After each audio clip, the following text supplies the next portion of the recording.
All right, you guys ready? Welcome back to a podcast number five with the Fortune Collective. Here we have Katie Bartholomew and, of course, myself, the host for today's podcast, Juan. So obviously, there's been a lot of talks over in the media just about how excessive the housing market has been in terms of pricing, interest rates, and all that stuff. Just the other day, I saw this article where it literally like the eye catcher for just about anybody who's into reading Market Watch or any news on there was home buyers are calling it quits after rates have topped off 7.5%. Now, what does that mean moving forward? Does that mean we're going to see a lot more renters, or people are going to be so purchasing homes down the road? We don't know. But my question to you guys, based off this, is just getting your own personal take on, do you own, do you rent, and what's it called? What are some strategies that you guys have when it comes to purchasing a home, for the long haul that you guys could share with everybody out there? So that being said, I'll start off with Katie. Do you currently own or rent, and why? Yeah, so I currently own, and the timing of when I owned was back in 2021. And so market was very different back then. I'm also located in Seattle. And so, I think each of our markets are a little bit different, right? Um, so when the time that I bought, it was definitely I would say definitely a buyer's market, right? There were lots of homes in inventory, right? And I think interest rates were also very low by the time that I bought. So I think very fortunate timing, right? Coming off the tail end of the pandemic. I would say right now it's a little bit of an interesting time, right? Like I think we've all kind of seen like it is definitely leaning towards more a renter's market, right? As interest rates are now a lot higher than they used to be. Um, but I'm also seeing that home prices are also declining, at least in my area up in King County in Seattle, right? And so, you know, one strategy that I did when I bought my home, even in 2021, was like as part of the interest rates. There's a lot to the negotiation that you can kind of do. You can work with your agent, right? But one thing that since home prices are lower and interest rates are higher right now, if you are interested in buying, I guess my number one tip would be consider looking at seller's concessions, right?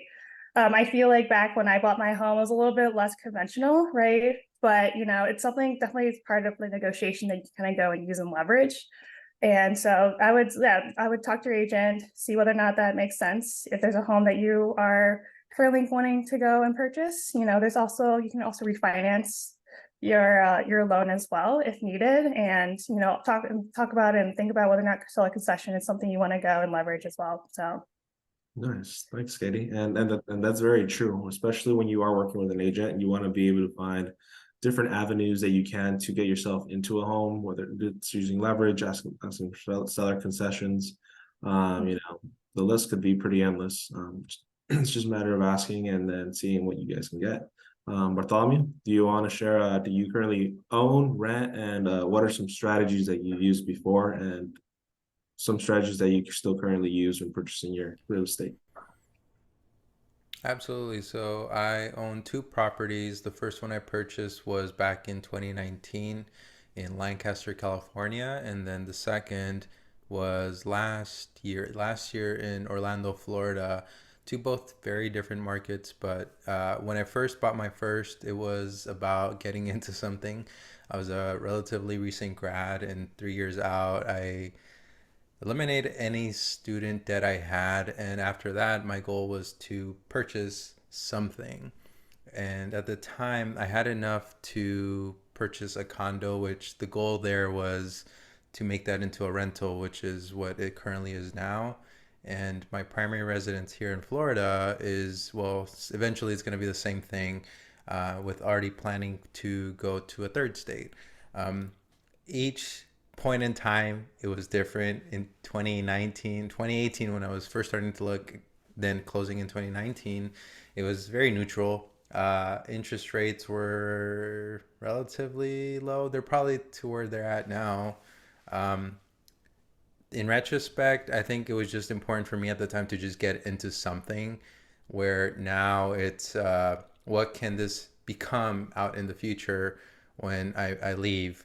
Uh, it is very quirky because being in both markets in California and Florida, it's very different.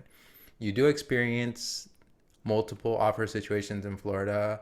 You don't experience such as extremely high offers as you do in California. Um, but I think without a doubt, just being strategic about how you're going about an offer, whether it's lower days for inspection, maybe removing a contingency or two outright if that's something that as the buyer you're comfortable with. But again, I think it's time in the market, not timing the market. So I've really always carried that here onwards. And when I go into Nevada, which is going to be my third state, it's going to be the exact same thing. But now I'm thinking more from a standpoint of no state income tax so that I could stretch the W-2 income and with the supplemental from real estate 1099 income. So I think if there's anything I could give myself as piece of advice was continue doing what you're doing, the saving, keeping debts low, talking to a lender, talking to an agent, because having that core team as to bounce ideas. Hey, what do you think about this scenario? What can we do if I do this? What if I thinking about moving in a couple years? Because those are things that will impact how you're going to use the real estate and what you can do with it. And then there's just some locations that might not be as okay for short-term rentals as other areas. So all things to consider, I think. And worst comes to worst, I think being prepared, that's the best thing anybody can ever do. Awesome. Thank you, Bartholomew. So, and very, very true, right? So you always need to have somebody that's got your back.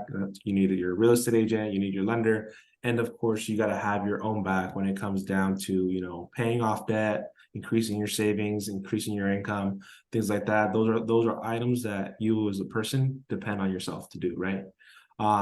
Where we help out is, on the real estate side and connecting them with an amazing lender that they can work with when purchasing their first or maybe second property.